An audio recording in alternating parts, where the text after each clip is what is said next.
Today I'm going to share with you how we are going to avocado dye paper.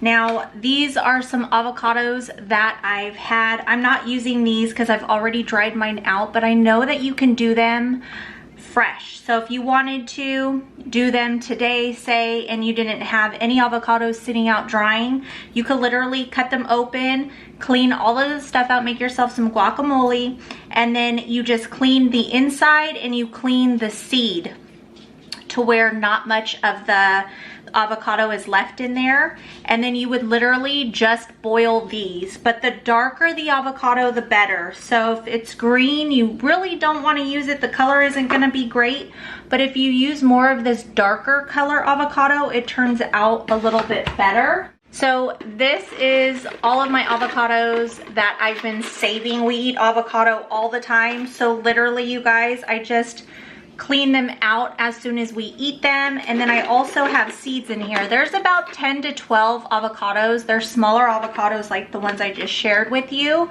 And I did keep the seeds, so I will be boiling that as well. I do want to use baking soda because I heard that it makes a richer pink. So it's not like a light pink, it's a deep, like rustic color pink. So I'm hoping it turns out well. So I'm just gonna dump all of these. Oh, so when I clean them out, I just let them sit out on the counter. I hate it, it drives me crazy because it's kind of cluttered. You can even use like a cookie sheet so it's not sitting on the counter itself, so it kind of helps the process of drying. I'm just going to pour these into my pot here and then I'll fill it up with water.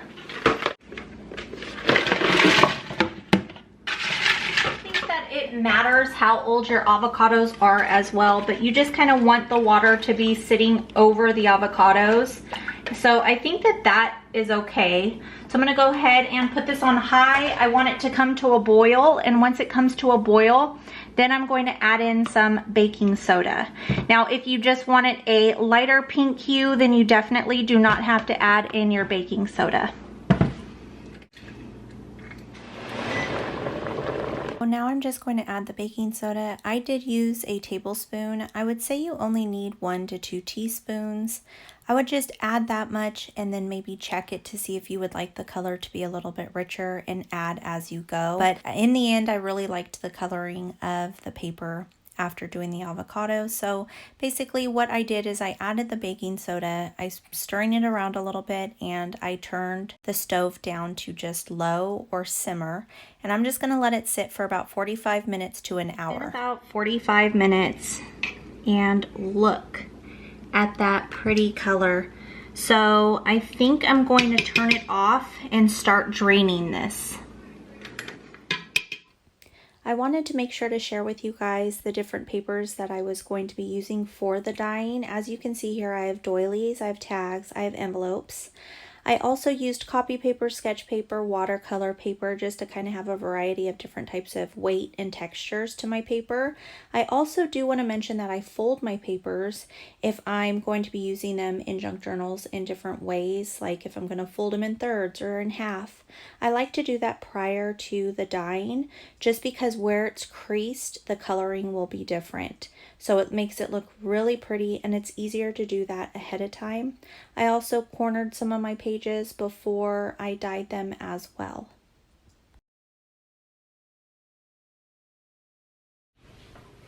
All right, you guys, so that is what it looks like. Doesn't look very good, does it? But let's see what that color looks like.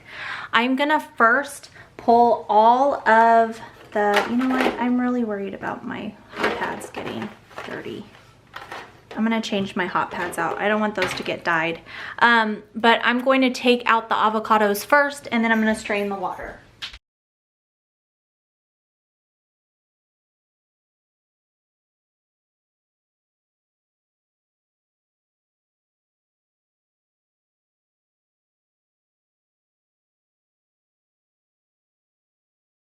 Now, what I've done is I have this, I wish that it was bigger, or I wish I had a smaller mesh strainer, but this is as small as I have. I took a coffee filter just so that if there is anything small, hopefully it'll catch it. And oh look, I just found something else in the water. That little strainer will actually catch it. So I'm going to try to pour this. but I have a feeling, I mean, I have my thing there, but it is hot, so I'm just gonna put this towel to catch anything that spills over onto there. And I'm just going to do it kind of slowly.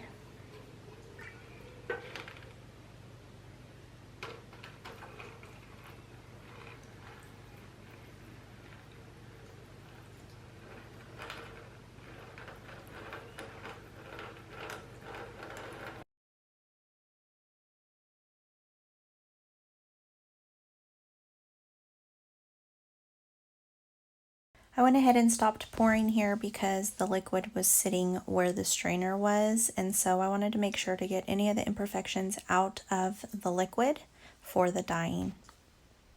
So I went ahead and started using a new pan just so that the liquid wasn't sitting where the strainer was, and I'm just going to do the same process here. And also I can use both of these aluminum pans for different thickness papers, which is going to help tremendously.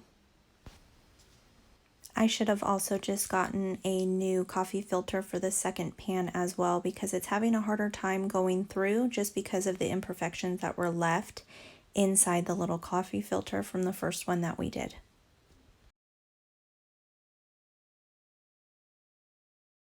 This is what got caught in the filter. So I would suggest using the filter. What I'm going to do is I'm going to go ahead and start adding my paper because I'm going to let it sit for a while. Oh my gosh, you guys, I started to put the stuff in without recording it, but I just stuck those two thicker pieces in there, and then I'm just going to start dropping stuff in here now. And it does not have to be perfect. You don't have to, you don't have to do it perfect at all. But I am putting the thicker things down first. This is all the textured papers that I'm doing now.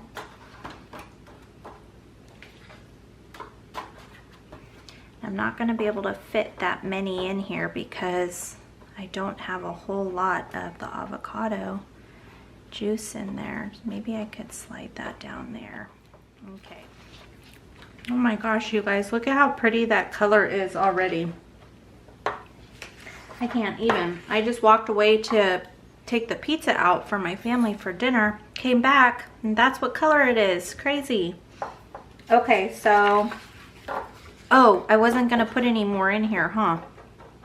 Well, maybe I could get a little bit more in there. If it's saturated in one place and not in the other, I might have like some darker colors and lighter colors. So I think that that's okay. Do I think I could get this in right here? Yes, yes I do. I do think so. That's what I'm gonna do. And you can, I mean, I don't think it'll turn out the same way every single time. So I think having a little bit of, you know, I don't know, things looking different sometimes is kind of cool. So now I'm just gonna start placing the doilies in here.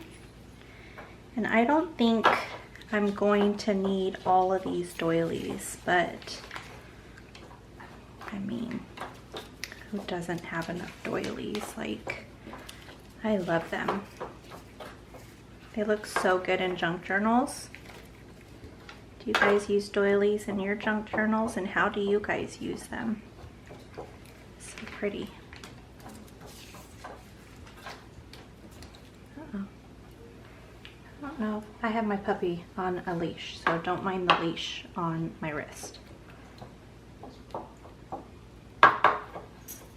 He gets into mischief sometimes, you know what I mean? So that is different than this one. And this one I ripped when I was tearing it apart, but I'm gonna use it because sometimes that looks really cool. All right, what else can I put in here? I guess we could do that one. I'm gonna actually put the piece that broke in there.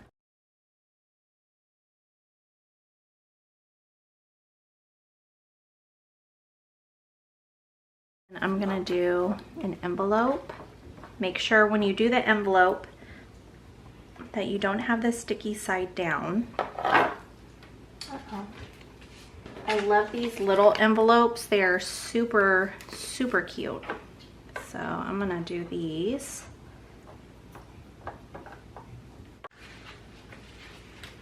And then when I pull these out, I'll still have a little bit more to do. And these actually can go in here as well. If I feel like some of these aren't as dark as I want them to be when I have to grab the thinner papers out, then I will just, again, throw them on the top of here until I pull them out, and then I will add them back into this die here. You know what though? I want to look. I may actually not leave these in for too long because no, maybe I will. I want it a little bit darker than that, I think. So I'm going to set the timer for 15 minutes and I will be back. It's been about 15 minutes and I think I'm gonna start pulling these and putting them over there. I brought some of my baking sheets that I'm going to be using in the oven when I bake them. So let's get started. I'm going to actually move that back. You know what? I think it'll be easier for me to have these back here. So I'm going to fill those up basically so that I could just bring them into the kitchen and start doing it like that. I decided not to use gloves with this avocado dye. Now I will mention that it can dye your hands a little bit, but if you're not too worried about that, I would skip it because it's harder to grab the papers with the gloves on, but it's totally up to you guys. Ooh, that looks super cute, that color. They're sticking to me, you guys. They are sticking to me. I'm just gonna let the envelope kind of drip dry for a second. Now this is on the thinner side, so I think I'm gonna pull this out now. See, it's starting to tear there. This one is a little bit thicker, like the other one that I put over here.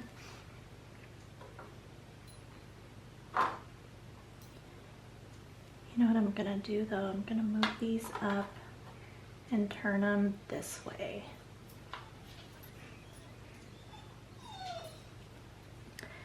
Because I want to put these papers, actually, you know what, maybe I'll have some of these papers out early so that they're different colors. They're not all the same tone. Look how pretty that is. Oh my gosh, I cannot wait to see what it looks like after it bakes. Salem, you gotta go potty? See, so these are the thinner ones. And that's a thicker.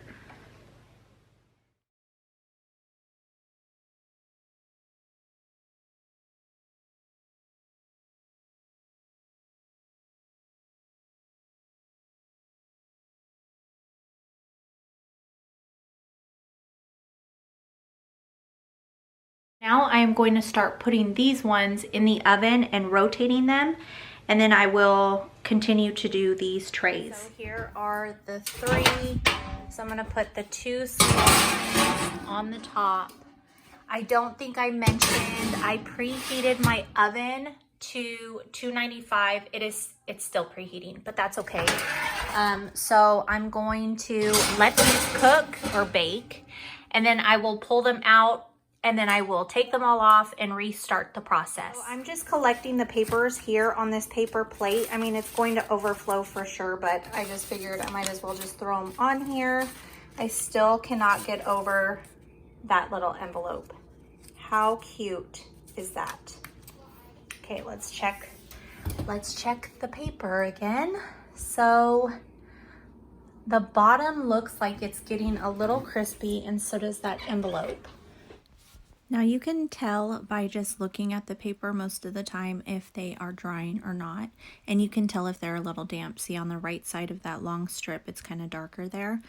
What you want to do is make sure, if you're looking at the one with the heart right there, the pan, you want to make sure to leave those papers on there until they start to lift, because what happens is they're still wet, so they kind of stick to the pan, and if you lift them up, they will rip. So you just want to make sure you don't flip them until they're loose, until they're not stuck to your pan anymore, and just kind of rotate through whatever you're baking. So for instance, those were still wet, and so were the little doilies on the bottom rack. So I went ahead and moved those to the top rack with the others that still needed to dry, and I'm going to be using this pan to add more papers to continue the drying process. So I'm going to go ahead and walk this one over to my little station here in the schoolroom. If you guys don't know, I homeschool, so one of our rooms is a homeschool room. So I've already reloaded the baking sheet with some more of the papers that I'm dyeing. Now, if you can see the one that has like a puddle of the dye on there, I'm leaving that on there because it will dye into the paper and it looks really pretty. Now I'm just pulling off the ones that are completely dried. I'm going to be moving the ones from this baking sheet that are done over to the other side, and then the ones that I leave on this baking sheet here are still wet, so they're just going to continue to dry. So we're going to take this stuff off. Look how cool that is though. You can actually see where the paper is folded on the back side. I love that.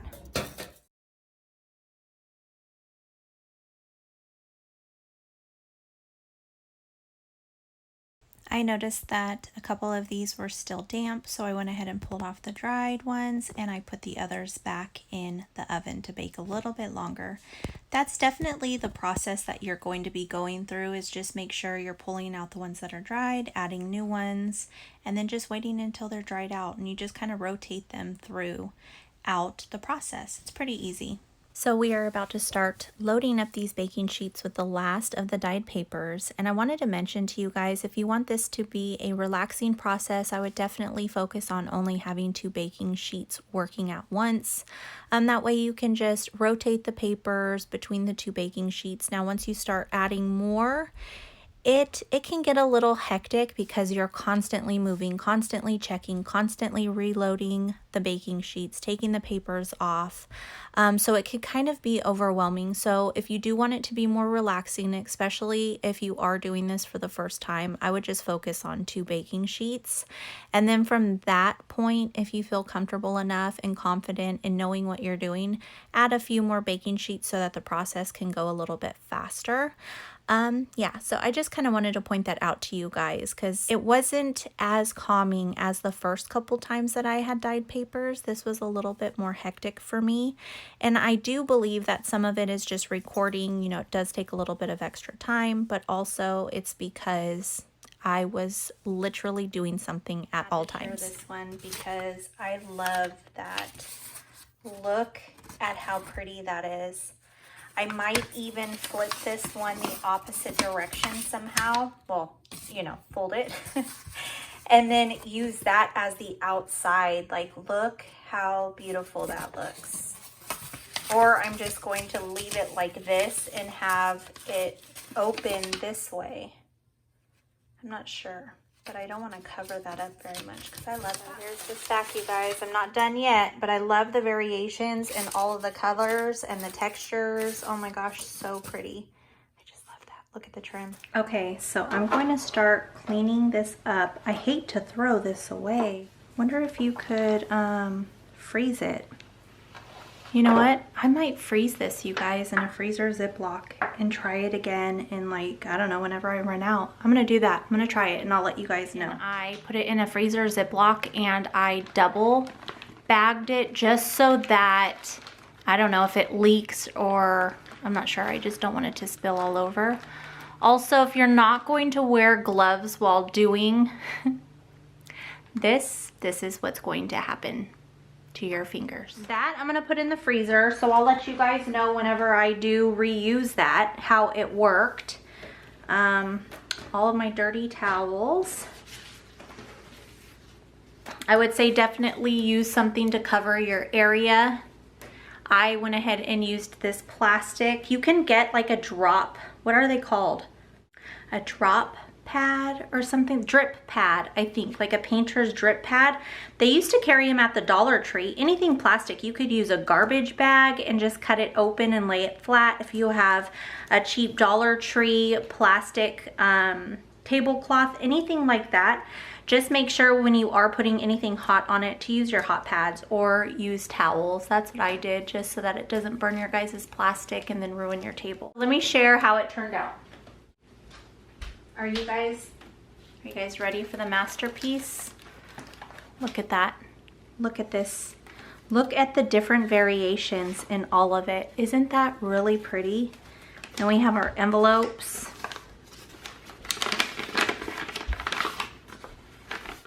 Okay, so here are some of the envelopes, the different envelopes. We have our copy paper.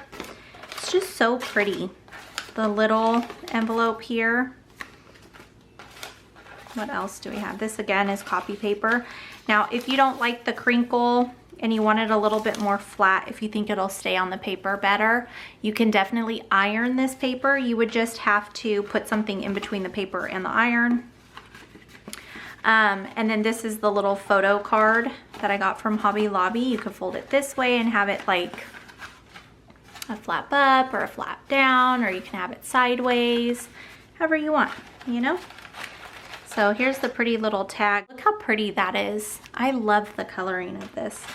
So if you don't like this dark color, do not add the baking soda and it'll make it a lighter pink.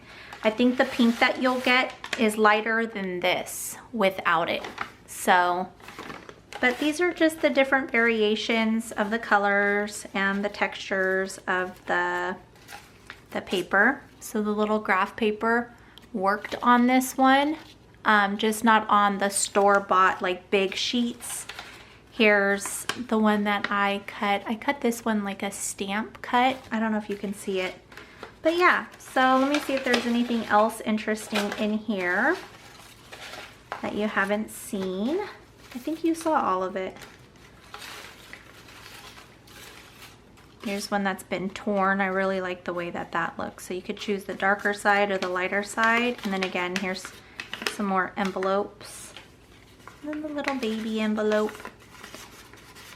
You could do stacks of envelopes, different sizes. Wouldn't that be kind of cute? This one's too big, I think. I wish there was one in the middle, because that would be super cute. If they were different colors, that would be really cool. Okay, so that is it, you guys. Thank you so much for hanging out with me today. I hope that you enjoyed this video. I hope that it gave you insight on how to avocado dye. And that's it, you guys. So be safe, be blessed, and I will see you guys next time. Bye.